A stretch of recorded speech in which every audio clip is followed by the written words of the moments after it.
Assalamualaikum warahmatullahi wabarakatuh.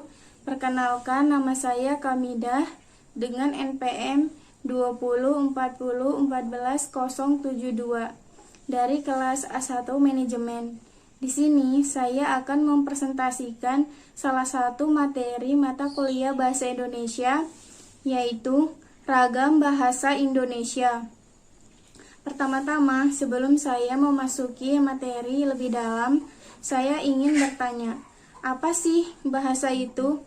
Bahasa adalah suatu kemampuan yang dimiliki oleh seseorang untuk berkomunikasi dengan yang lainnya dengan menggunakan kata dan gerakan. Selanjutnya adalah ragam bahasa. Ragam bahasa adalah bahasa yang bervariasi menurut konteks pemakaiannya. Ragam bahasa tidak berfungsi sebagai atribut tetap seseorang pembicara. Bahasawan yang kompeten biasanya menguasai berbagai jenis kebahasaan dan mampu menyesuaikan ragam yang dipakai dengan situasi dan tujuan kebahasaan. Ragam bahasa dalam bentuk kebahasaan itu ada dua. Yang pertama, ragam bahasa lisan. Yang kedua, ragam bahasa tulis.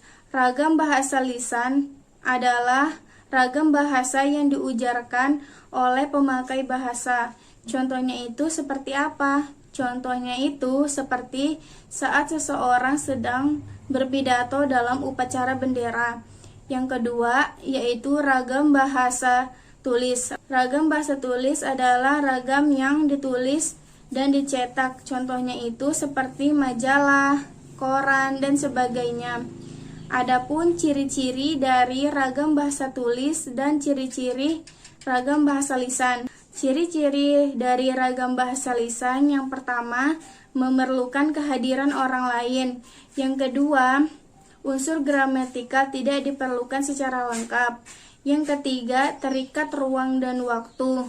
Yang keempat, dipengaruhi oleh intonasi suara, mimik wajah, dan sebagainya.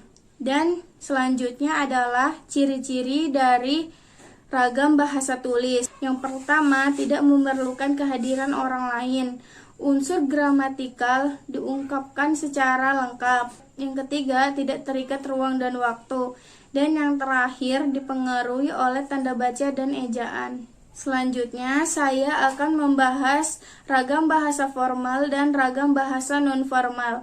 Ragam bahasa formal adalah ragam bahasa yang digunakan dalam lingkungan resmi, formal, dan kedinasan. Contohnya itu seperti apa? Contohnya itu seperti saat seminar, rapat, dan saat pelantikan.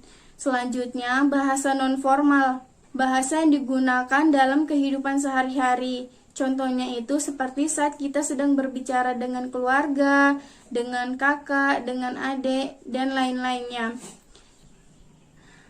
Mungkin itu saja yang bisa saya sampaikan dalam materi ragam bahasa Indonesia. Semoga presentasi kali ini bisa menambah wawasan kita mengenai ragam bahasa Indonesia. Kurang dan lebihnya mohon dimaafkan.